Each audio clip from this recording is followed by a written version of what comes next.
Hello, guys, and welcome back to Paint the Town Dead. I am one half of your host, Caitlin. And I am the second half, Andrew. It's so good to see you, Andrew. It's been a minute. I will take most of the blame for that, per the usual. What happened?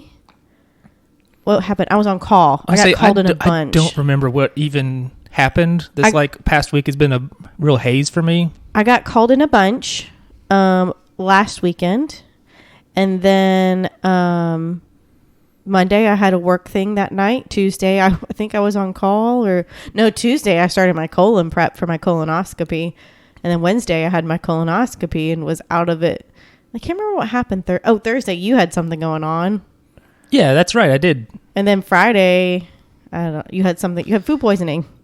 No, that was was sick. I was sick on Saturday, but that wasn't going to happen anyway. Oh yeah. So. Because guess what? I know. You know, but just play along. I knew the day before. You did know. Let the people know you play. Okay, I'm engaged. Look at you. I'm engaged. I have a pretty ring. Me and John are going to get married. Isn't it pretty? Look at it. You haven't even seen it. I mean, I saw a picture, but yeah. Look how sparkly it is. It's a lot of sparkliness. Isn't it? I know. It's real pretty. Also, it's a little big. It's kind of loose, so I'm going to have to go get it resized. But that's okay. It's still really pretty. You can just do stuff to, make your hands bigger. Oh, well, I'm already working on that, and I'd like to not. So, fair enough. So I don't want to do that. Samesies. Yeah. So yeah, it's been a fun weekend. So it's just, life happens. Stuff happens. So, oh well. We don't get paid for this, like we say every week. We don't get paid for it.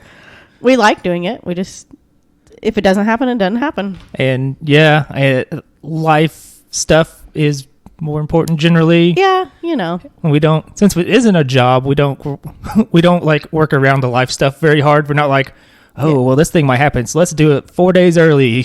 Yeah, first we'll just get it next week. So we're a week behind, but you know what, we're there. It's not the first time. I just burped. I'm sorry. It's not, and it won't be probably won't be the last time. Almost certainly. Yes, in fact, very definitely. But yeah. So here we are. We're recording for you. We will get an episode out on time this week. But oh well. If we don't. A manner of speaking, I guess. But yeah. But oh well if we don't. That's just how it is. Well, why don't you tell us why we're here? We're here today to actually talk about not really Myrtle. We're not really painting the town super dead. This is actually a celebratory episode, if you can believe it. Do you know what it's about? Did you look ahead? Yes, I did see the title. You jerk. So it's actually a really cool story, which is kind of a weird thing to say on this podcast.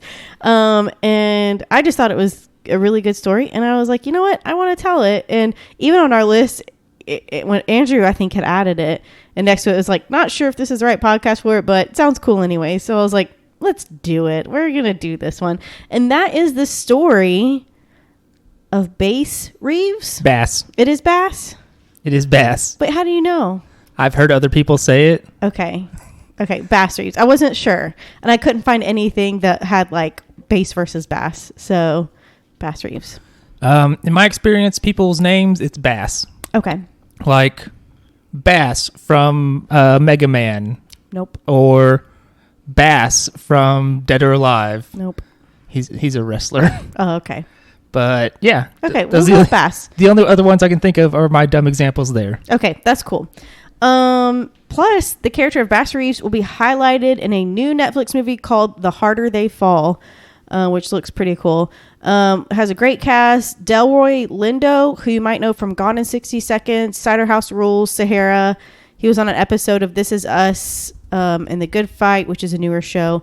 He'll be playing the role of Bass Reeves. He's a cool looking guy, real chill looking. Although he doesn't look anything like Bass Reeves, but what are you gonna do? What are you gonna do? Also, he's in there's a movie. Somebody's watching a movie about him in the opening to the Watchmen TV series. Yes, I did, and we'll talk about that at the end of the episode.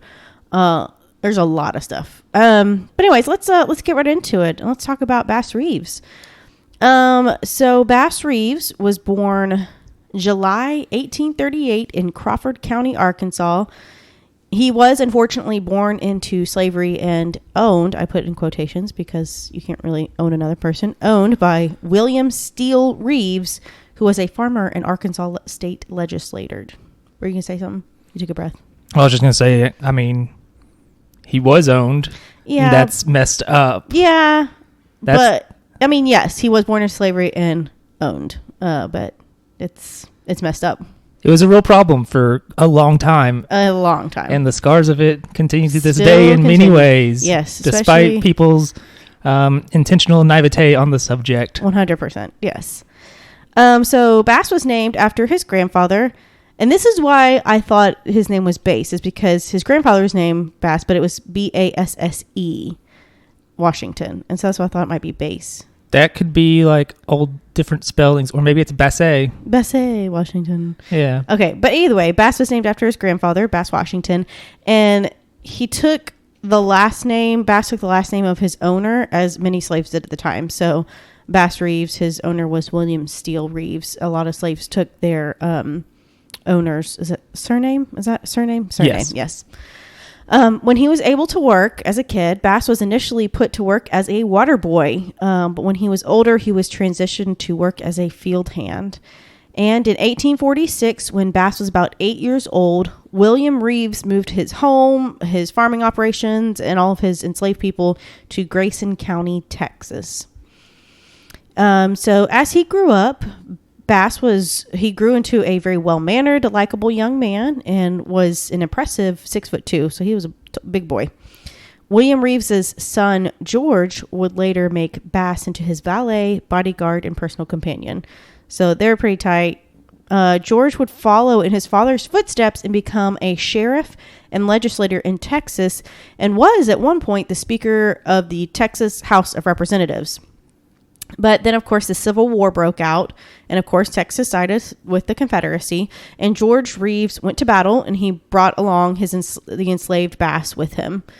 At some point during the war, and it's not really certain when, Bass would part ways with George, and one account said that they parted ways due to an altercation between the two of them during a card game. And it was said that Bass beat up George and then left. Like, they got into an altercation, Bass beat him up, and then, like, skedaddled out of there real fast. Another account said that Bass had heard a lot about the freeing of slaves in, like, the northern states, and he decided to take his chances, so he went on the run and fled the war and his master. But either way, Bass would end up in what is called, quote, Indian Territory, which is Oklahoma, basically. Here, he took up with Seminole, Creek, and Cherokee tribes, and he learned a lot of their customs, a lot of their languages, and their tracking skills, and he just hung out there for a while. While here, he also honed his firearm skills, and while Bass himself stated he was like, I'm just okay, I'm just okay, he was routinely barred from competitive turkey shoots, as he would just pretty much just blow everyone else out of the water. Like, he was like, they're like, no, you can't compete, Bass. Why not? I'm just okay. No, because you're literally going to wipe the ground, like, with everybody else. Like, everybody else wants to also have fun. Yeah, exactly. Give other people a chance. So he was pretty good at it. So in 1863, the Emancipation Proclamation was introduced by Abraham Lincoln, which stated that slaves were freed in Union states and would be all through the U.S. Like, all slaves would be free as long as the Union won the war, which they did, by the way, in case anyone forgot. Union won the war, and all the slaves were freed, and that was in 1865. The Civil War ended, which I was confused. I didn't realize that. I mean, that shows you how ignorant I am. Like, I didn't realize. I thought the Emancipation Proclamation and the ending of the Civil War coincided. They did not. No.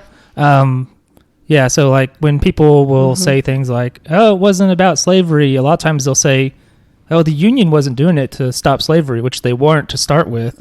It was to preserve the Union. The Confederacy was about slavery, by and large.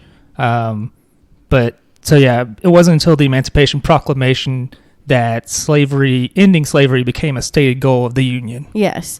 And that's, I mean, pretty prominent. And then, of course, two whole years later is when the war ended, and then all all the states were considered, freed slave. All slaves were freed. So I was like, I was confused at one point. I was like, I didn't even realize that. I'm so stupid. Yeah, it wasn't like, we won the war, now check this out. Yeah, because it was like, hey, all slaves in Union states are free, and as long as Union wins the war, everyone's free. And that happened, just in case anyone forgot.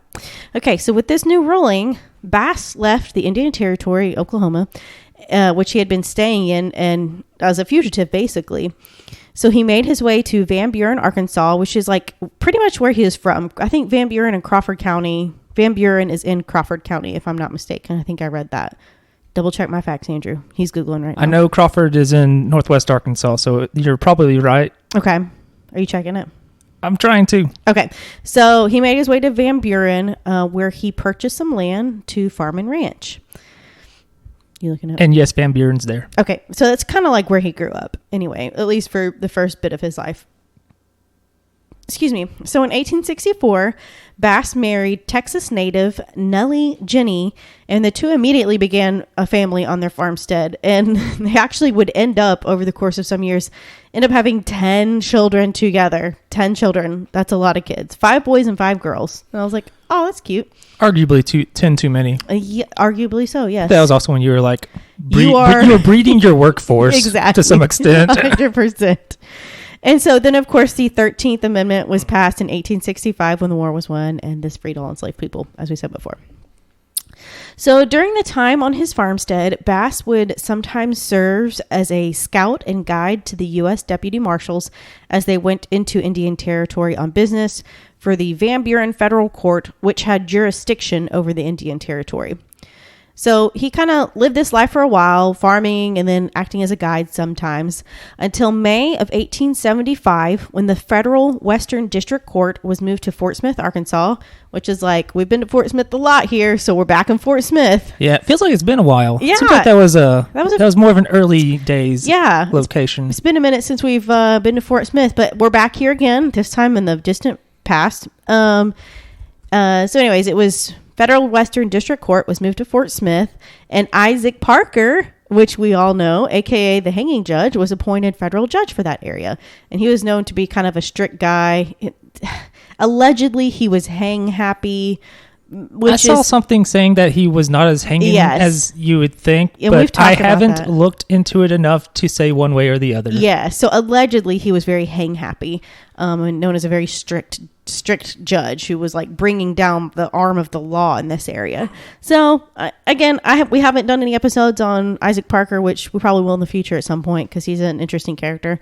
Anyways, so he's a very famous character. So at this time, the area again was known as Indian Territory. It was notoriously, which I'm going to say a lot in this episode. I realized when I was writing this, I say notorious a lot. So I'm just going to just bad writing. Forewarning you. Get a thesaurus. I should have. Then that would have sounded really stupid. Because you remember the episode of Friends where Joey gets a thesaurus and it sounds so stupid? Caitlin, I have a feeling you would do better than a comedy character who's known for being stupid on a TV show. It's a hard maybe for this one. So at this time, the Indian Territory, aka Oklahoma, was notoriously lawless, full of thieves, thugs, murderers, and anyone else wishing to play fugitive. There was no federal or state jurisdiction, so it was easy to get away with a lot. And you just like ran over that way, and it's like, you can't get me. So they're bringing law to this area. So Judge Parker's first move was to, again, bring law to the area. He appointed U.S. Marshal James F. Fagan as the head of 200 deputies he was instructed to hire. So Parker was like, hey, you're in charge of 200 people, but you also have to hire them as your like assistant deputies, basically.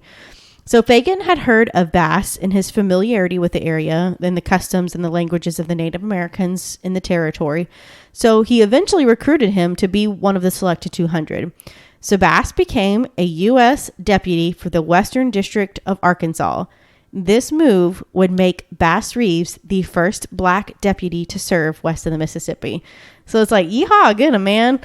So very, very exciting, very cool thing, especially so close to like Civil War, and he was just an enslaved person. You know what I mean? Like, that's pretty cool. Yeah, and I'm not sure about the timeline here. I bet Reconstruction is not ended yet, leading to Jim Crow and such, so... Yeah, no, it's 1870-something. Okay. When did Reconstruction end? I don't know. You're the one who's more of a historian than I am. Andrew's looking up real fast. 1877 is when it ended. Okay, so that's even pre-Reconstruction. I mean, this is 1875-ish. So yeah, right at the bridge of it. Probably how it happened, but I don't know. So Bass and his fellow deputies were tasked with cleaning up the lawless territory and to, quote, bring them in alive or dead. And that was per Judge Parker. Bass, along with his fellow lawmen, covered around 75,000 square miles in Oklahoma. And this area was the largest federally manned area in the nation. Bass would travel with other historical lawmen. Heck Thomas, one of the most tough and effective lawmen of the West. Best name, too. Great name. Bud Ledbetter, also a good name. He was another Arkansas native known for being a tough fighter and renowned for his gunfighting skills. It rhymes too much with bedwetter. I think that's a problem. It sure does. Bill Tilghman? It might be a silent GH. It's Tilghman. Tilghman? I have no answers for you on this one. Yeah, I don't know. It's a guess. He was a notoriously tough lawman, gunfighter, and politician in Kansas. And Bill, along with Heck Thomas and another lawman, were known as the Three Guardsmen. They were known, when they all got together, it was like, watch out. Sometimes Bud would come with them, and then they would be the Four Guardsmen. So all them together were like a tough crew. You did not want to be an outlaw who encountered them because you would be coming in dead or alive. So that was a big, tough crew that Bass was associated with. So when these deputies would go out on a mission into the territory, they would typically bring with them a wagon, a cook, and a Native American posseman. They would leave from Fort Smith and travel to places like Fort Reno, Fort Sill, and Anadarko, which are all in Oklahoma. Round trip, this would be over 800 miles. So that's crazy to think about that, like in a hard wooden rickety wagon with horses and out on the road. And, you know, you think about being in Indian territory and how dangerous it was. But I guess it was probably good that Bass had some rapport with folks in the area. And it's also a good thing they brought a cook. That's true. Very true. It seems like a cook was an important part of the wagon crew, which is kind of funny. But I guess they ensured that your meat was cooked and your water was clean. So that's important. Because Bass could not read or write, before he headed out, he would have someone read him the warrants that he possessed, memorize the contents and which was which. And he never got it wrong either. Like he always presented the right warrant to the right person and all that. So I was like, good for him. That's pretty cool. And just imagine this. You're a fugitive on the run in native territory, and up rides this 6'2" man on a large white stallion, which is what Bass was always known to ride, with a large hat and a crisp deputy suit with his badge gleaming in the sunlight. And this was described as what greeted fugitives that met their fate with Bass. So like this intimidating big man on this big horse, and he's like, you can come in the hard way or the easy way, but either way you're coming in, basically.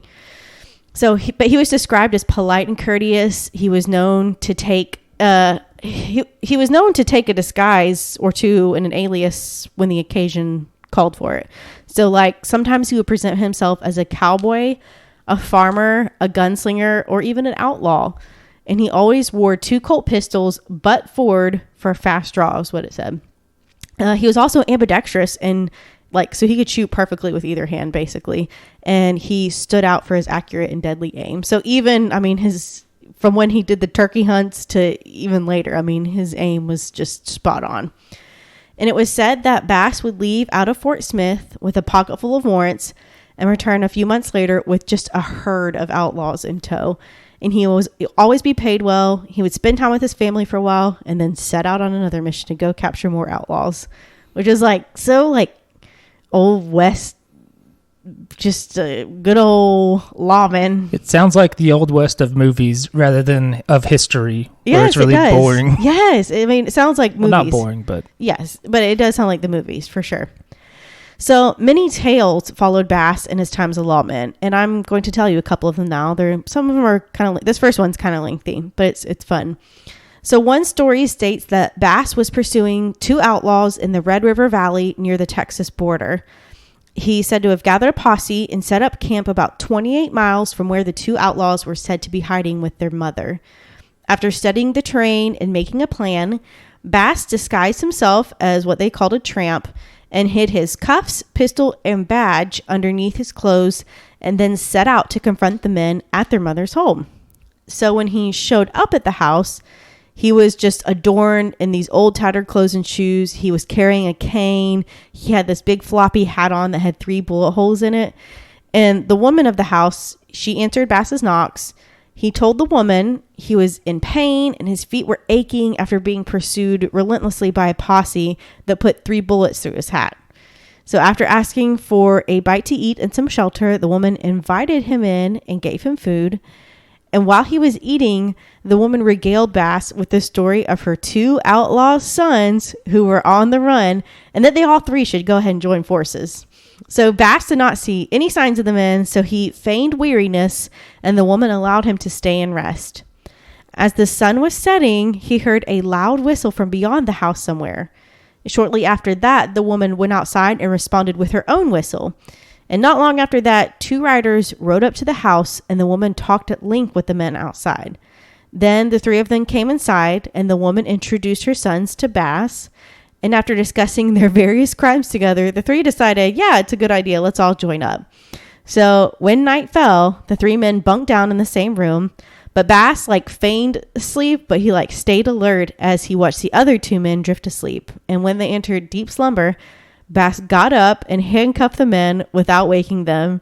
And when dawn approached, he kicked them awake and marched them out of the house. And the woman, their mom, followed Bass and her sons for the first 3 miles of their trek. And she was cursing out Bass and yelling at him and give me my kids back. But Bass marched the men the 28 miles back to his camp where the posse greeted him.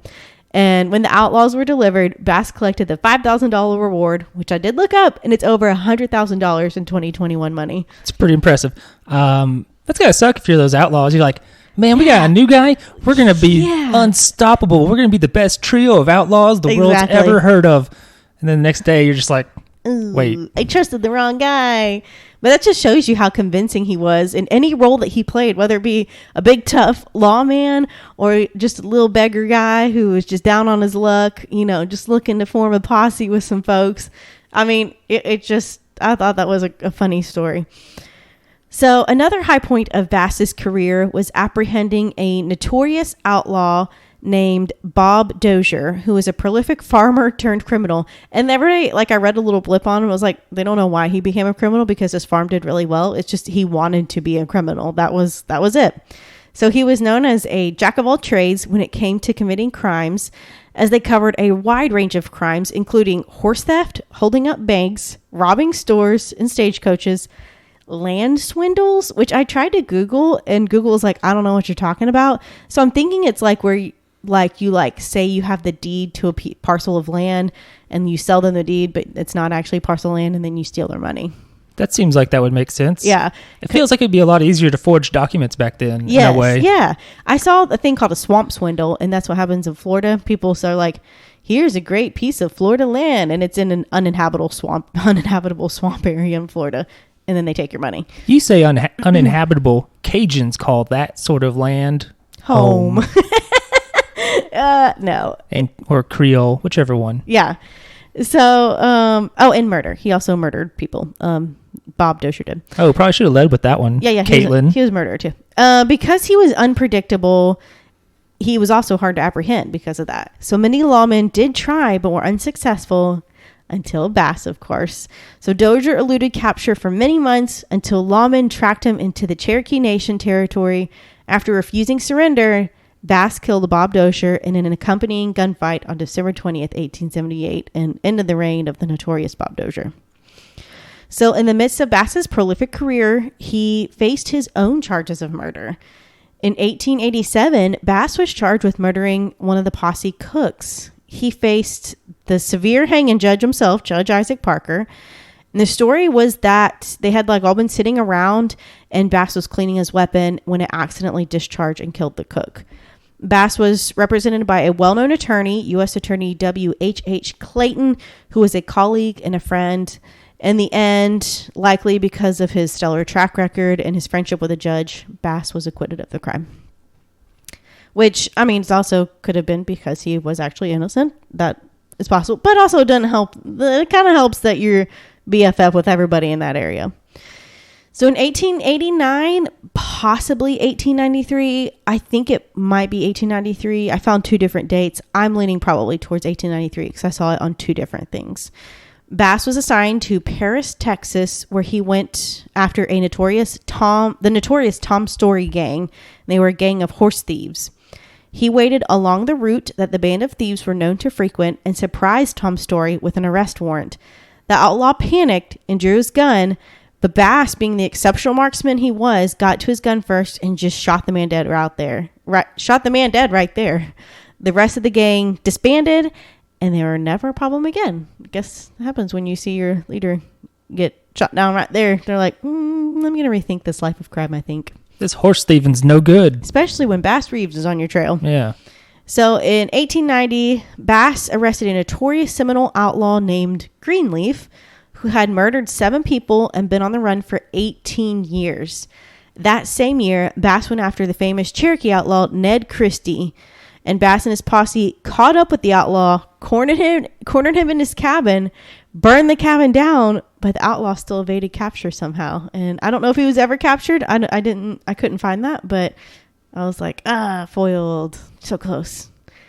And in 1896, unfortunately, Nellie passed away in Fort Smith, his wife. The next year, Bass was transferred to the Muskogee Federal Court in Indian Territory,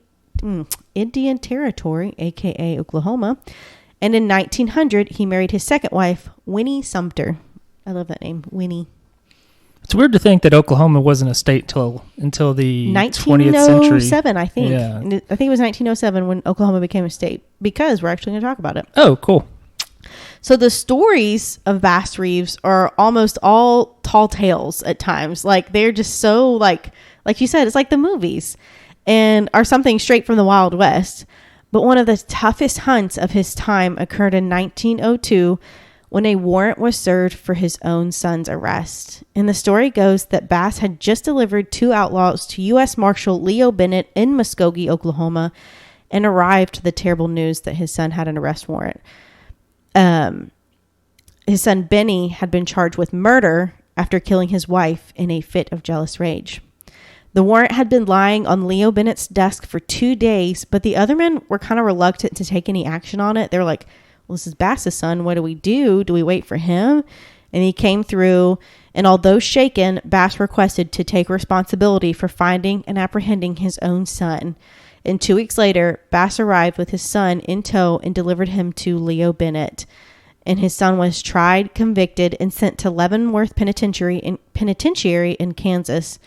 After serving 11 years, though, and with a citizen's petition and an exemplary prison record, Benny was pardoned, and he lived the rest of his life as a model citizen without any issue, being very quiet. So, I think one of our previous old-timey outlaw people spent time in Leavenworth. Oh, really? I think it was Leavenworth. I think it was a big prison, so probably so. I can't remember which one it was. It was probably the guy who got out all the time, which was all of them. I remember, yeah. They all were like, "Oh, you can't get me." It's so easy. It was so easy to escape. Leavenworth might have been the one where I can't remember if it was Jelly Bean or Slaughter. They got in good with the warden or whatever. Yeah. And they're like, "Hey, prisoner, why don't you go run an errand for me outside the prison?" And they just never came back. Okay. Wink. And that was it. It was so easy to escape. They let you go. So in 1907, law enforcement was assumed by state agencies, which is when Oklahoma became a state, and that's why it was taken over by state agencies. And Bass's time as a federal deputy marshal came to an end. During his time as a deputy marshal, despite being shot at multiple times, including having his belt and his hat shot off on 2 separate occasions, Bass was never injured on the job, which is crazy to think about. At 68 years old, Bass next took up a job as a patrolman for the Muskogee Police Department. And during his 2 years that he served in this role, it was said that there were no crimes on his watch because nobody wants to mess with Bass Reeves. Bass finally retired in 1909 as Bright's disease got the better of him. And I had to look up what this was because I'd never heard of it. It's basically an antiquated term for acute or chronic nephritis, which was characterized by swelling and the presence of albumin in the urine, which is a protein, and frequently accompanied by high blood pressure and heart disease or cardiomegaly. So it's something that probably could be treated today. It also said that diabetics, it was seen with diabetic people a lot back in the day. So it's probably something that could be treated better nowadays. But people still do have this problem. It's just not called Bright's disease anymore. So Bass Reeves did die on January 12th, 1910, and is buried in the Union Agency Cemetery in Muskogee, although it's not documented which grave is his, which I thought was interesting. I wonder if it was always not documented or if it's like lost to time. Yeah, lost to time, or just like even like the headstone maybe has deteriorated to the point you can't tell, perhaps. I thought, but it's almost like, I'm not really sure why or what, but it's kind of weird to think about somebody so larger than life, like almost just a fictional character. It feels like that they died, but I guess every legend is mortal, I guess. I mean, not to spoil later, but he got a pretty good sized little monument there in Fort Smith. Yeah, we're going to talk about that. So his lengthy obituary described him as, quote, absolutely fearless and knowing no master but duty. Over his 35 years serving as a U.S. Deputy Marshal, Bass sealed his place in history as one of the most effective lawmen that ever were, bringing in more than 3,000 outlaws and helping to tame the lawless territory. Although he killed 14 men over his years of service, he stated that he never shot a man when it was not necessary for him to do so in the discharge of his duty to save his own life. I mean, if you're bringing in over 3,000, like some of those guys out in Indian territory, they're going to be pretty trigger happy, I bet. 100%. And he was always described as courteous and a good guy. So it was, probably he had no choice but to do that to save his life. He said that the most people he ever brought in at one time was 19 horse thieves that he captured in Fort Sill. And when the notorious female outlaw Belle Starr heard that Bass had a warrant for her arrest, she simply just turned herself in. So I tap out. Exactly. Many argued that Bass Reeves was an inspiration for the character the Lone Ranger. And this was due to the sheer mass volume of outlaws he brought to justice and the fact that he was never injured, just like the Lone Ranger. Incidentally, many of the outlaws Bass brought in were brought to Detroit House of Correction, which is the same city where the radio station WXYZ would begin the broadcast of the Lone Ranger show. So I thought that was interesting. Multiple characters in different shows and movies are based on Reeves. Like so many. Like there are comic books, there are movies, there are books, there are TV shows. And not only is it like explicitly like this is Bass Reeves a character, but some are like based on Bass Reeves as well. And it says so. It's like this character is based on Bass Reeves. So he has like such a legendary, like he's such a legend in history. It's just overwhelming how many people are based off of him. There's a movie coming out in 2021 where the character of Bass Reeves will be featured. So it's pretty incredible. And for a black man, a black deputy to be the first black deputy west of the Mississippi to be so inspirational like this in a time, especially back then, where people were heavily discriminated against. Not that sometimes it's still like that today. But anyways, I thought it was just such an incredible story. Civil Rights Act didn't come into play until the 1960s. Exactly. So 100 years later, almost. We were a ways off from at least ending legal discrimination. Yes. But, Yes. So I thought this was an incredible story. And like you said, in Fort Smith, there sits a statue of Bass Reeves upon a presumably white stallion, hat upon his head and rifle in hand, gazing into the distance, ready to courageously serve a lawless territory and bring safety to the land. And that's the story of Bass Reeves. Bass Reeves sounds pretty badass. Yeah. 14 people. He killed 14 people. Yeah. So we got people dead. That's true. We did it. Yes. There was murder in there, but it was not it was. And also, his son did murder his wife. That's true. It's true. That was just regular murder, not this is in the line of duty. I gotta do this. That's or true. else. Yes.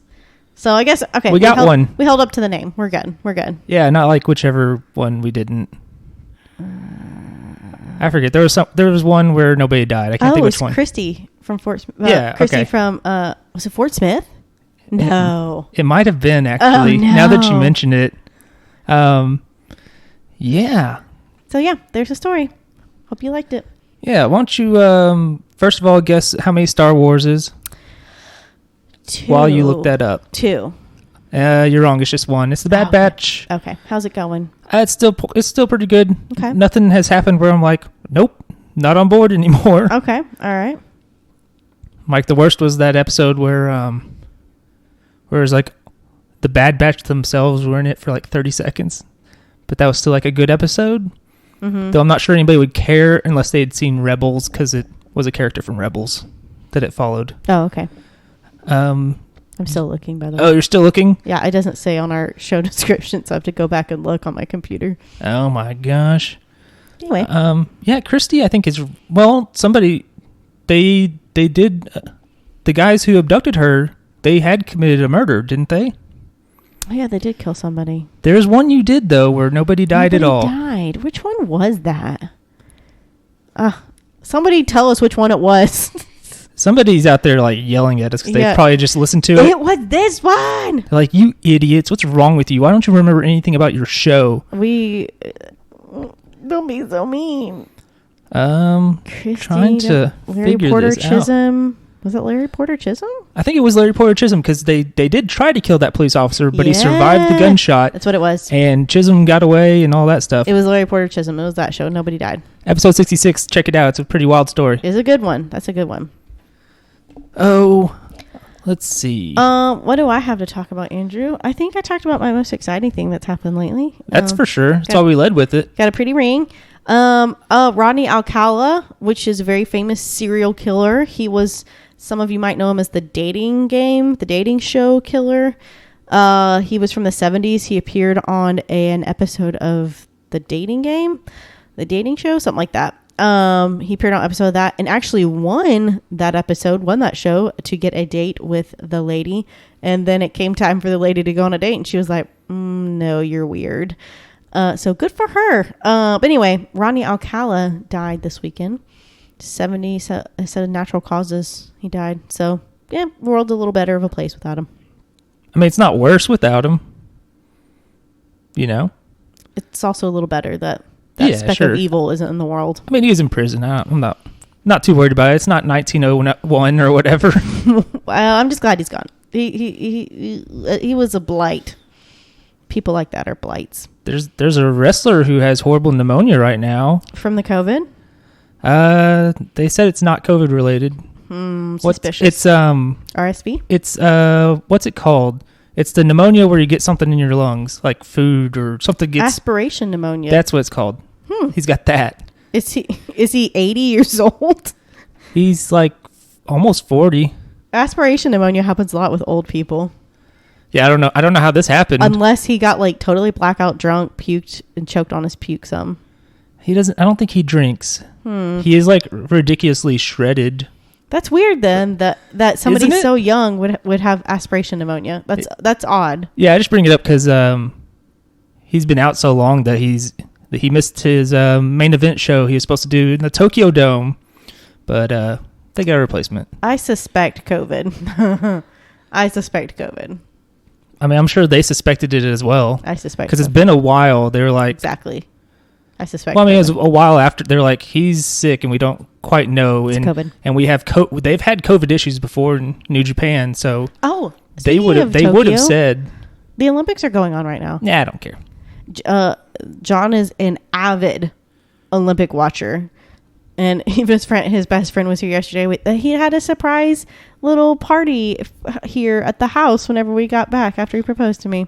Yeah, I was supposed to be here, but I was sick. Somebody was dying of food poisoning. I'm still not feeling great, but you know. We had some cake left over from it, and Andrew got here. I was like, "Hey, you want a piece of cake?" You're like, No, it's all I can do to eat this very bland sandwich. I didn't even finish the sandwich. Oh, you didn't? No, no. It's in the fridge now. What did you get? You got Jimmy John's. Did you get a Pepe? No, I don't. I got the something club, Billy Club, I think. Oh, okay. Which I've gotten before.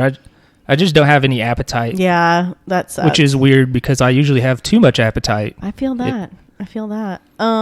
But it's anyways. John's friend Peter was here, and he's like, man, this guy really loves you if he is skipping out on watching any of the Olympics. So I mean, he is an avid Olympian. I feel really bad. I was like, I'll stay up. I'll watch the opening ceremonies with you. That was boring. He said it was the most boring one he's ever seen. The worst is like I watched a little bit of skateboarding. And it's Tony Hawk. Was he there? I don't think Tony Hawk's participating. He's so old now. He's like in his 50s or 60s. I bet he is. If he's there, he's not skateboarding. I'm going to guess he is. No, that's a young man's game, and he's an old man now. I'm going to look. His peak was like late 90s, early 2000s. It's been 20 years, Caitlin. He's old. Skateboarding legend Tony Hawk shreds new Olympic venue. He probably was not a participant. I don't believe it. Skaters debut at inaugural Olympics. I refuse to believe that Tony Hawk, the Birdman. Okay. Hawk is in Tokyo to work as a commentator for American Broadcasting. What did I tell you? For NBC. I could see that. He knows skateboarding. He is the most popular, famous skateboarder ever, and he's fairly charismatic. Yeah, he'll be hosting skateboarding and BMX cycling events. So, cool. Yeah, I don't know. That's new this year, isn't it? Yeah. Yeah. Okay. I don't watch a lot of Olympics. Sometimes I'll catch stuff, and it'll be like you'll get excited because you're watching like a really close race in swimming or something. You get really into it. I'll tell you the worst Olympic sport. You would think it'd be awesome, but it's very boring. What? Fencing. Oh, yes, I can see that. You would think like, oh, cool, sword fights. No, it's not. They go, and you poke them, that's a point. Yeah. Poke them, point. That's it. Boring. U.S. took gold in the women's division. In fencing? Yeah. Cool. Yeah. Good for them. Good for her. She's the best fencer in the world or whatever. I think gymnastics is interesting to watch because it's like, how do you do that with your body? I can barely walk. Yeah, some of them are just, it's unreal. Yes. Especially Simone Biles. Yes. Some of the stuff she does, it's like, I just don't understand how the human... Physics. What's crazy is like you watch old videos of like... Yes. You see the progression. It's like humanity is like figuring out the limits over and over again. Yes. You see it in... people call it like weird gymnastics or whatever, but like wrestling, you watch like the people who were considered the high flyer wrestlers, like Jimmy Snuka, the famous murderer. He would like jump off the turnbuckle and do a little splash. Wow, that's crazy. Yeah. Nowadays you got guys doing a 630 rotation on it. It's like wild. I literally watched it was from like early, like the 40s or 50s gymnastics, and like these girls were like on the bars, on the high-low bars. You know what I'm talking about? I think it might just be called that. I'm not sure. Uneven bars? Yeah, is that what it is? Yeah. And it's like they jumped from one to the other, and they did a flip, and they did a flip, and then they flipped to dismount, and they stuck it, and everybody was like, yes. And now it's like people are doing like literally flying off of those and doing like spins and twists. Yeah, I mean, it's crazy. It's crazy. I think part of it is just like you see somebody do the best ever, and you're like, well, somebody wants to be the best more than that, and then they just start younger, knowing that that's a possibility or whatever. I guess I don't know. So in walks Simone Biles there. So yeah, it's pretty incredible the feat of athleticism that some humans pull off. I am not one of those people. Me neither. So I've been like I am in a hole right now lately, or have been. Okay. So I like spent my week watching Bo Burnham's Inside Again. Love it. I watched it like 3 or 4 times already. Love it. Listen to it all the time. And I also watched End of Evangelion, which is a really horribly depressing. Yeah, that's the one that you said it's like. Yeah, or at least I saw somebody say. I don't necessarily agree with that. Okay. But I watched both of those multiple times. Dude, I needed to not do that. Why do you want to be so sad? I don't know. I know. I was thinking about this because I was like, I woke up one day and I was like, I just need to not. Like, why am I doing this to myself? It's like mental self-harm or whatever. So I was just like, I don't know. It was like I was depressed and I was just wallowing in it for some reason. You need to tone it down a little bit. So I was like, I got to get away from those and do something different. What do you do? One of the things I actually started doing it before. I was like, I'm gonna lift myself back up. I gotta get back out there. Started playing this video game called Celeste, and it is this really hard game. Oh, good. That sounds great. It's a 2D platformer, but it's not like super. Well, it's pretty hard in parts, but all you have to do is like get past one screen at a time, and when you die or fail or whatever, it respawns you immediately at the beginning of that one screen that you were on. Okay. Yeah, so it's like you're not going to lose a lot of progress. Okay, cool. So you can just be like, crap, I failed. Oh, I see you want to do crap, I failed. So it's kind of like a puzzle game, kind of? Almost. There are definitely parts where I'm just like, I don't even know how to progress here. It's big on like jumping around and stuff. Okay.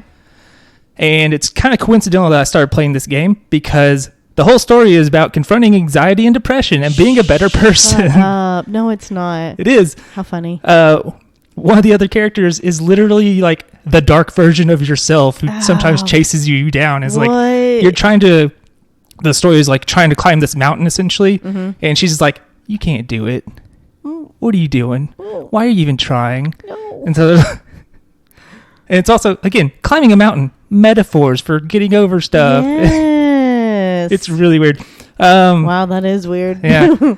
I got to a part where I'm really like, I don't know if I can do this part.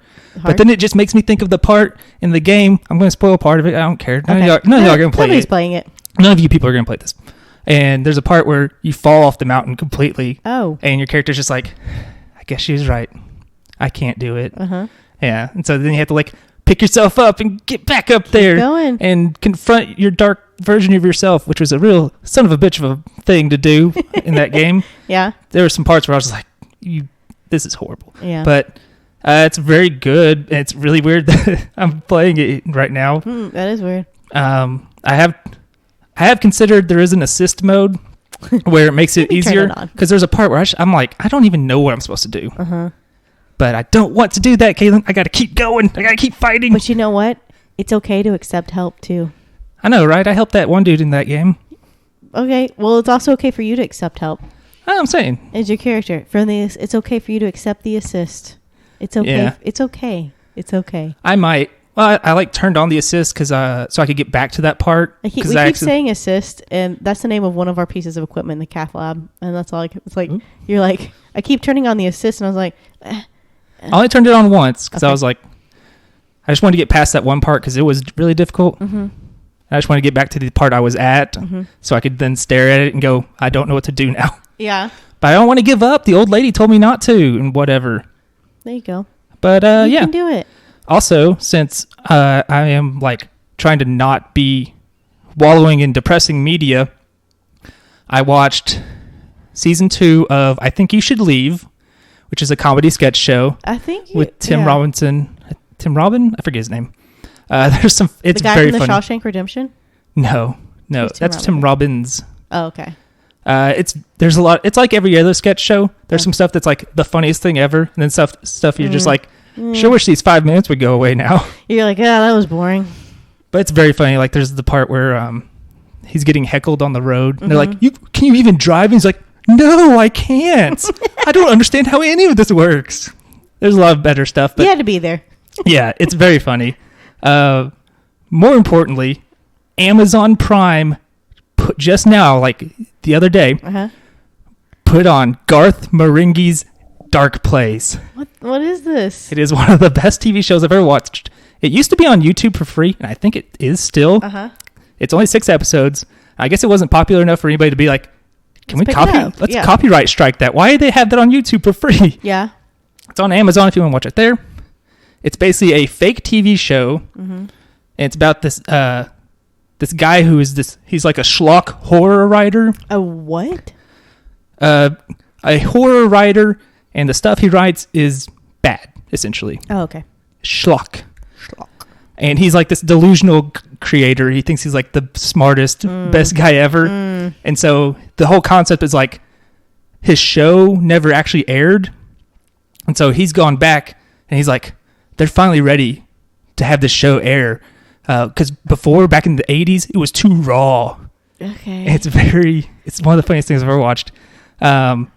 there's a part where he gets like the whole you watch the show itself, which is the fake show Darkplace. Okay. Which he created. Okay. And then there's like behind the scenes interviews with the people, and they're all delusional as well. Oh, good. It's very funny though. There's like, if you've ever seen anything or heard a line from it, it is when he says, "I know lots of writers who use subtext, and they're all cowards." Never heard it. There's also the part where he's like, if you think I'm a bad writer, then you're an idiot, and I feel sorry for you. And he's like, everything I write, it has a meaning, it has themes, and sometimes the theme is simple, like don't genetically engineer crabs to be as big as men. Okay, I can get behind that. It's like also like very poorly acted. The sound is all like messed up. Like everything is overdubbed. This doesn't sound funny. I don't think you would like it. Oh, okay. It does takes a more refined audience. That's right. You just like subtext because you're a coward. Yeah. But it's all intentionally bad, and it's very funny the way it's done. And again, it's this schlock horror, terrible, low budget show that they made, and they're just like, yeah, this is about prejudice and themes. It's like, no, shut up. It's so not funny. It's so funny. What you got? There's like, yeah, there's like just like they'll constantly like have the framing of a scene set up wrong. Ooh. Which is very funny. So like people will shuffle around. Also, the main guy he stars, writes, directs the show. Oh. So he's like, I'm the best in everything in the show, which is really also bad. very funny because there's another guy who's like, you always get the girls over me. Just stupid stuff like that. Yeah, you have to be there. The only people I recognize from it are Richard Ayoade, however you say his name, and Matt Berry. They're like British comedian people. You might they're both from the IT crowd, so you may have seen them. Okay, yeah. Wait, the Richard, whatever. He was Moss. Is he from New Zealand? I don't remember. I don't think so. Okay. He's in a bunch of British comedy stuff though. Matt Berry, I don't know if you've ever seen him. Is he the tall guy? I don't remember being very tall. Ayoade? Yeah, Ayoade. Richard Ayoade. He plays a character who is the publisher of Garth Marenghi's books. I recognize him. He looks like... Well, I asked about that because Ayoade sounds Maori-ish, New Zealandish, and he kind of looks Maori-ish, and so that's what I was wondering. His character is like the publisher for the books that Garth Marenghi would write, and Garth is like, you should be on this show as an actor. And he's like, I'm not an actor. And like every scene he's in is just embarrassingly bad. I'm not an actor. And it's like, he's pretty funny. He's dry. I like him. He's very funny. Who'd you say, Matt who? Matt Berry, Berry. You may have seen him from like a GIF or something on IT Crowd. He's in Matt Berry. He's in What We Do in the Shadows. Yeah. Okay. I say, is he in the movie or the show? No, he's in the show. Okay, I know he's in one of them. He's in the show. He's in a show called Toast of London, which I think is very funny. I don't think you would though. Well, I like British humor. I don't know. Check out Garth Marenghi's Darkplace. You can get it on Amazon. Marenghi. Hey, look, he was like one of the first people that came up. Cool. Good for them. Yeah, he's not the writer. The writer's that other guy who wears the glasses. And Matthew he's Holness? like, maybe that's his name. I don't know his name, but he's like this delusional guy who makes himself the... Dr. Rick Daggle? Yes. Okay. That's his character in the Darkplace show. Okay. And his character for overall is Garth Marenghi. Matthew, I don't recognize him. This is the only thing I remember him from. But it's one of the funniest shows I've ever watched. Yeah. You've never seen it, so you can't say. You're right, I can't. You're right. I don't know. I have a couple of things to talk about. All right, talk about your couple of things. I have one more for later. Okay. First off, let's just talk about my colonoscopy because everybody wants to hear about it, I'm sure. Should I just like take my headphones out for this part? No, it's not. I had to have from when I was in the hospital in April, I had to have a colonoscopy for that and an EGD, a scope down my throat. And I didn't get a great report. But besides that, it was...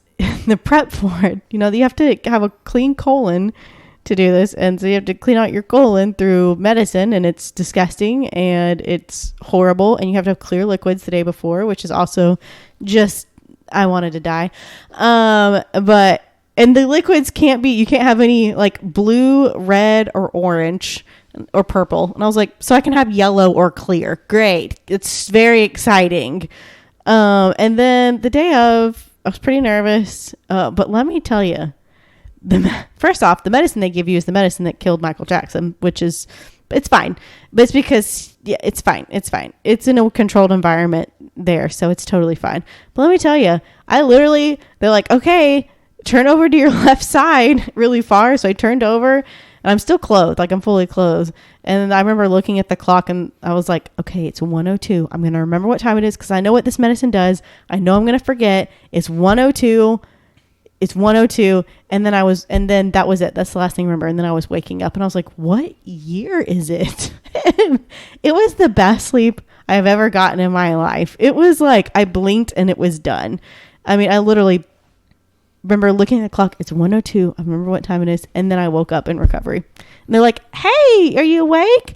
I was like, how long have I been asleep? How long have I been in recovery? Like, you've been here for like 30 minutes. You were pretty zonked. They gave you a lot of medicine. I was like, really? It's been 28 days later, and now there's zombies. It's a whole horror story.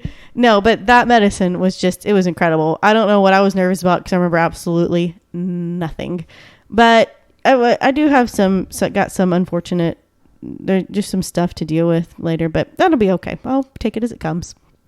Also, I have to tell you about this thing I experienced. Have you ever heard of a sound bath? No. I had not either. Well, my friend Lisa at work, she had a ticket for it, wasn't able to go. She was like, take my ticket. Please go. And I was like, I don't really want to. She's like, please go. I don't want to sit there for an hour and a half in the silence with this stuff. So what a sound bath is, I'd never heard of it. Is, you know what, like healing sounds or like soothing sounds, like where you hear like the is it bowls. Just like one of those like CDs you'd get from Hobby Lobby? Exactly. Not Hobby Lobby, but like wherever. Yeah. Lots of Walgreens somewhere. I mean, like, you know, like what did I call it? It's like, you know what I'm talking about? Like, it's just like soundscapes where it's just like, I think that's it's the just right like sound. Like chimes and like a wooden flute and like, you know what I'm talking about, right? Yeah, like the kind of thing Gabe made on The Office. Kind of, except there was no words. It was all sounds. And it's like those like whirling like metal bowls that they like whirl, and it's like whoa, whoa. So is it something where you could just be like, has a tone to it? Could you just sit in the bathtub and play a CD? Well, it was not, there was no water involved. I mean, I would set up in the bathtub so that the sound encompasses you. Yeah, like if you're at home, just get in a warm bath and just like turn off the lights, put on some candles. And anyways, it was at this yoga studio, and I was like, felt very out of place because I'm not crunchy granola. But I walked in, and my friend Kevin was there. Kevin's Burgers was there. And I was like, whoa, Drew's husband, Kevin. Cool. You don't know. I've never met him. Oh, you haven't? Oh, no. Okay. Well, anyways, but Kevin was there. I was like, oh my gosh, somebody I know, thank God.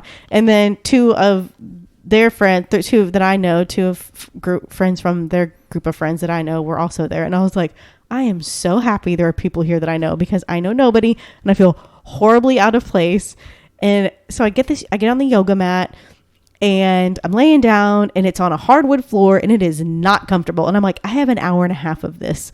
And I wish I would have gotten way more comfortable, because my butt hurt the next day from laying on a hardwood floor, basically. But anyways, we get started. The guy is like, welcome to these healing sounds. I am, whatever his name was, I'm going to be your guide today. And let me tell you, if you want to think of stereotypical crunchy granola, this guy was it. He had this very nice manicured beard. He had on white linen outfit, totally top and bottom white linen. He had long hair that was up in a bun, in a man bun. And he was walking like he was walking on water, like he was gliding across the floor. And today you're going to hear some sounds that might transport you to a different dimension, another planet. I want you to go there. And I was like, where am I? What am I doing here? And I was like, oh no.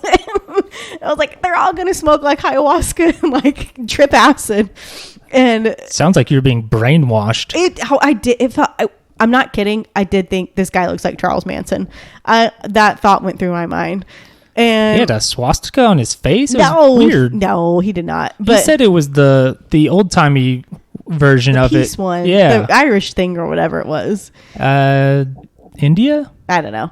But anyways, and so I was like, oh man, he's like, just close your eyes. And I brought an eye mask. Somebody told me to bring an eye mask. I wish they would have told me to bring a pillow and like a blow up mattress. That would have been a lot better.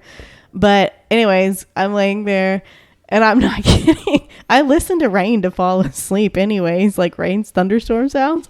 This guy starts like, he has a gong that he is lightly doing, and like the whirring crystal bowls and the whirring metal bowls and the little flute and all these sounds and these chimes. I'm not kidding. 5 minutes in, I was out at like line. I slept for an hour and a half in that studio, and I didn't know the girl next to me. We got finished and I was like, he was like, it's time to come around. Take your time. I finally got up and I was like, dude, I'm so sorry if I snored the whole time. She kind of laughed and she was like, it was very light. It wasn't bad at all.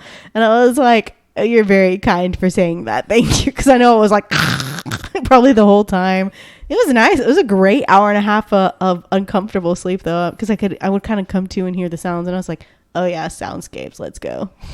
It was very calming. I actually enjoyed it. I make fun of it, but I would go again. Yeah. I do need sound. I don't have I should get like soundscapes to sleep to. I just use, I can't say her name. It's the Amazon device. She'll hear me if I say it. I thought you changed it so it won't. Alexa. In the other rooms, but the one in the kitchen is. Oh, okay. We record in the kitchen, so. Yeah, usually because I just turn on Netflix and fall asleep to that. Yeah. I wonder if so I always wake up. Uh-huh. So I haven't been sleeping well lately, but yeah. I always wake up and it's at the, do you want to keep watching? Mm-hmm. So I'm wondering if I just need to figure out something where the sound just never stops. Like, is it the silence that's somehow waking me up from my sleep? Maybe it is. That'd be pretty wild. I have to wear earplugs to sleep in. I'm such a light sleeper. Try earplugs, see if it works. I can still hear the sounds over the silence. But maybe it's messing me up. But maybe it's like me, where it's like you're sound sensitive, so the silence is what wakes you up. But if you have earplugs in, I can still hear sounds. It's just I won't hear light sounds and like little things to wake me up. It's not like dead silence. Try it out. See if it works. Maybe I will. Let's see here. Last thing from me, I read a book called A Wizard of Earthsea. Did you like it? I liked it a lot. Well, I think you would like it. Okay. First off, I like the title. First off, there's no mushiness. Yay. I haven't read the other books yet. A Wizard of Earthsea. Yeah. And these books were ostensibly written for children. Oh. So like they're not like that difficult or that long to read. Teenager children? The author said it was for older children, is what she says. Okay. But like she's like, the way it's written, children and adults can enjoy it. And in fact, a lot of people say that, kind of like Tolkien books a lot of times. Okay. Or Harry Potter? Sure, yeah. Okay. Like I looked at the audiobooks. I read this with my eyes. Oh, you did? Okay. The first two audiobooks for sure were listed as like 6 hours. Okay. So you can like knock those out real quick. Yeah, that's very fast. I can't speak to the other books about mushiness. I don't think there's a lot of it. Earthsea is one word. Yes, it is. Okay, I see it. There's like 4 or 5 books, I think. I see A Wizard of Earthsea, The Tombs of Atuan. Yeah, that's the second one. I just started that. I don't have much to say about it. The Farthest Shore. That sounds right. Tehanu. Maybe, yeah. I don't know. Tehanu, Tales from Earthsea, The Other Wind. Oh, she's written a lot. Yeah, I think Ursula K. Le Guin. Yes. She's written a lot. She's actually a very interesting person. Okay. For instance, this book was written in came out in the 60s, like 1969, I think is when it was really? published. Main character, not a whitey. Interesting, right? Oh, good for her. Apparently she had to fight for that too. Really? They were like, nobody's going to want that.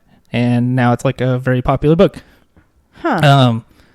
There's a lot of, so the magic in their world, it's based around knowing the true name of an object or a person. Okay. This is like something else I've read or watched. Well, this was first. So people get their true name at puberty, but they don't go by that true name because if somebody knows that name, they can hold power over you. Okay, this is literally, I just watched or read something like this. Was it Legends of Earthsea, that sci-fi miniseries that was really terrible, apparently. Maybe. That she was not happy with. Oh, really? No, she said because one, they made the main character white. That was the whole point. You missed it. That was part of the point. Yeah. But yeah, and is she dead? I think she did die. Oh. Okay. Anyway. And so yeah, so like the main character, his name is Sparrowhawk. Oh. That's his fake name though. Oh. His true name is Ged, which is like only one other person knows it. Oh, okay. Or two people actually. The guy who gave it to him and like a person he becomes really good friends with. It's like a sign. I'll tell you what this is like. What? It's like Mormons. Oh, is it? Yeah. I was watching, for some reason, ex-Mormon TikTok is all up on my algorithm, but I'm very fascinated by it, so it's fine. But they apparently get a true name whenever they hit puberty or something. But basically it's like there's a rotating list, and it's like, all right, November 17th, it's going to be whatever. And so all weird. The ladies that come to date, come to age on this date, they'll all be Angela or whatever it is, That's weird. I wonder why. Do you know why? Do you remember why? No, it was weird. I was weirded out by it. But also like the names of like every object have a true name. There's a true name to it, and the true names are based on what they were called by Segoy, I think is how you say it. What is that? Who is, I don't know what Segoy is or what he looks like, but he's the one who raised the islands of out of Earthsea. Oh. And that's where everybody lives, and he spoke the names of everything in the old tongue. Oh. And so you have to know the words in the old tongue. Also, yes, she died in 2018. Okay. Very recent. Yes. She was born in 1929. Wow. And like they explain, for instance, you can't just know the name of water and then control water in the sea. Mm-hmm. You have to know the name of that sea, that specific sea. Oh, okay. Because each sea, each river, each lake has a different name. Oh, wow. Okay. That's a lot of names. Yeah, it's pretty cool though. It was Hainish universe. The Hainish universe. Is that right? Earthsea? Is American author best known for her works of speculative fiction, including science fiction works set in her Hainish universe. Science fiction is not what this is. In the Earthsea fantasy series. Go. Earthsea is what she's known for. Okay. The cycle of Earthsea. Wow, she was first published in 1959. Pretty she has impressive. Quite a career. And also, when you read it, there's lots of like other fictional names you will read, and you won't get to know anything about it, or they'll just drop little things of lore about stuff, but not ever like properly explain it, which I think is very fun because like maybe you can do some spin-off stuff from that. And she may have like I think they mentioned the Tombs of Atuan in the first book. Oh, okay, and that's the name of the second book. Yeah, it's pretty. I think you'll like that book. I still haven't. Like I said, I just started the second one, so I can't really speak to it. I'm interested. You have me interested. This very much seems like your jam, especially no mushy, lots of magic. All magic. It's about a boy who's a wizard and he goes to a school for wizardry. Oh my gosh, it's Harry Potter! I mean, the ultimate evil he has to face off is linked to him in that first book. Dude, did J.K. Rowling get a lot of her? When I was looking at the Wikipedia article because I was trying to remember stuff, there was some other stuff I think that they were like, this is kind of, he gets scarred from that experience, and that scar hurts when the shadow is around. Oh my gosh, she did get it. Oh my gosh. J.K. Rowling, hack fraud confirmed. I'm gonna see. I'm gonna look through here. I wish I could do a Control F on my phone, but I don't know how to do that. What are you looking for, Harry Potter? Yeah, I'm kind of looking at like Legacy to see if there's like 2 film adaptations. There was a TV series, the one I mentioned earlier that she hated. And there was a Studio Ghibli film, and apparently she did not like it either. She didn't like either of them? Nope. Interesting. So, yeah. Well, I am down to read that. Yeah. Oh, look. Oh, did you find the part? Oh, I see Harry Potter. I think Le Guin, however you say her name, I think she talks mess about JK in there. She's really? She's like, she's a good writer, but she's not original like everybody says, or something like that. Well, I mean, sounds like, I wonder if she did it now. I mean, how could you not? It's very similar. Yes, it very is. Suspicious. Adaptations of her work. Yeah, she has left quite a legacy. Holy cow. That's a big article. That's a big thing. She's an interesting person, I think, but cool. Yeah, because she also like the fantasy. It's not built around like we're gonna do a big war now. Like I don't think any of her books are like that because she's like that's not what this is about. She's just walking through the universe doing some stuff. Yeah, it's about the characters. It's not about. I'm cool with that. I like characters. I like to connect with the characters. Yeah, if I don't feel like I've connected with a character, I'm not into that book. Yeah, I like this Ged character so far. Again, only read one book. And the second book, I'm like 2 chapters in, and he hasn't been mentioned yet. Oh. Because they're doing backstory on some other people who have their own... They have their own lore stuff going on at the Tombs of Atuan. That sounds very deep. Yeah, it's very cool. Cool. Like, they have like this whole thing in that second book where there's like... it's like whatever religion that these people are part of, or cult even. I think they're straight up cultists. They're like, one of the ladies in the cult died. Now... we have to look at all the records of who was born on that day, and we have to go and figure out which one of them is that reincarnation of that lady and stuff. Oh, Lord. It's so crazy. That is crazy. She is the nameless one, which is very interesting in a world of names. Ooh. I don't know how that plays out, but that sounds cool. Yeah, it does. Cool. I'm here for that.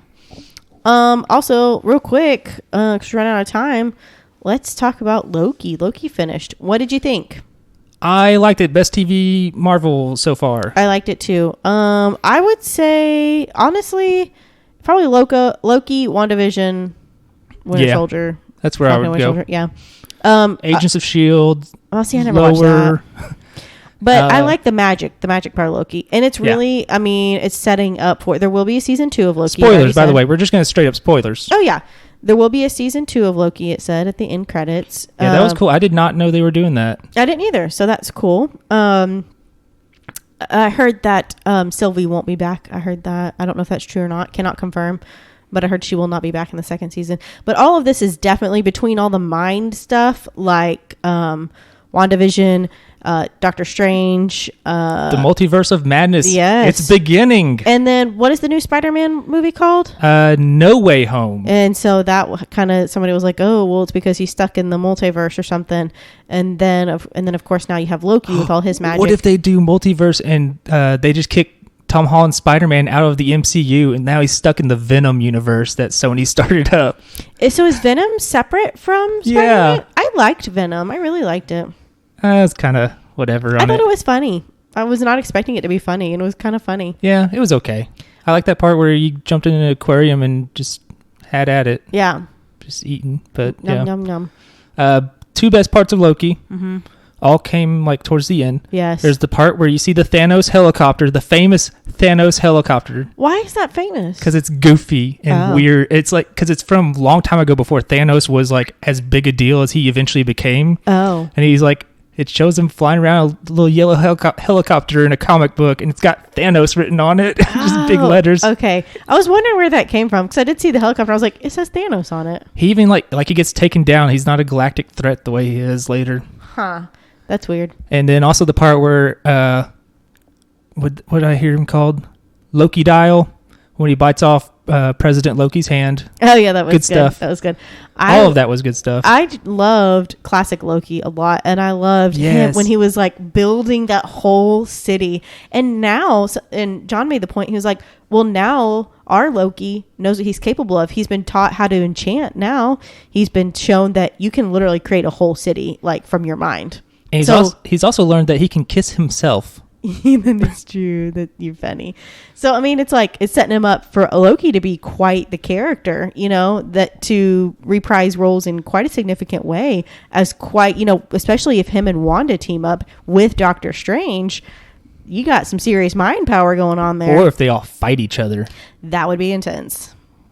So who knows? I think it's leading up to something like that. Something mind, cerebral. I think they said Wanda's going to be in Multiverse of Madness. Yes. So I bet Loki is too. Calling it now. Potentially. Or maybe they just wait for season 2 of the show. No, I think Loki's going to be in it. But how does he come back around? Because, Thor watched him die. So it's like, is this Loki going to come back and take that spot? Like, how's that going to work? This is the fun part of a multiverse. Yeah. You can do whatever you want. Yeah. You can do whatever you want now. Yes. To some extent. They've supposedly, Marvel Studios is laid down the law and be like, this is what you can and can't do, because they don't want it to get too wild. It's going to get crazy, yeah. You can literally, yeah. That's why I was like excited about stuff with DC when they're just like, you know what, we're not even going to try anymore with the shared stuff because we blew it. And it's really difficult, as shown by everybody else who has failed. Yeah. But I was like, yeah, it's cool. Like, I didn't love that Joker movie, but it's cool they made that Joker movie. Yeah. Like, it's a separate thing. And this Batman, maybe that'll tie in with that Joker, but I don't really care if it does. It's okay if they're separate entities. Yeah. To enjoy separately. Maybe I'm just okay with that because I've read plenty of comics. Yeah. I've read, like, people's origin stories 10 different ways, you know? Like, every few years they're like, let's redo the origin story. Yeah. So I think it's setting up for a nice little come together there. And it didn't devolve into just a big laser battle like everything else. That's true. That's the thing I disliked the most about WandaVision was when it just like, you're like, it's just another battle. It's just like, this is like, it's just generic. There was no real big battle, really. Nope. Also, they defeated the Aloth, Alioth. How do you say the big cloud? Oh yeah, they defeated that with cunning rather than doing space lasers shooting at them. And they're cunning. They're in their powers. Yeah, it was interesting the way they did that. It was interesting. And classic Loki, man, he really took it out, hit it out of the park there. Good job. Yeah, I love his ridiculous outfit where he looks like some guy from like, I don't know, he was doing Shakespeare comics. in the park. Yeah, he looks ridiculous. He looks like is that what his original comic? Yeah, pretty much. Yeah. He looked like that. Yeah, that was really funny. Classic Loki. Yeah, I'm especially liking that they're getting better at doing, like, not necessarily classic Loki, which I love that they did that, but a lot of times they're doing better with getting closer to the comic book looks without it looking bad. Because sometimes it can look a little hokey. Yeah. Like, I didn't think Wanda's looked very good, honestly. I liked it. But I always thought she looked weird in the comics, so maybe it doesn't matter. I liked it. I liked when Quicksilver had his... Yeah, that was fun. The fake Quicksilver, whatever. Yeah. That whole thing. That was another thing. I was like, why did you do that? Yeah, that one was a bit forced. But I liked his costume. Yeah. And who else? Oh, I was really mad X-Men like backed off of doing that. At the end of... which one was it? I think it was Apocalypse. They're like...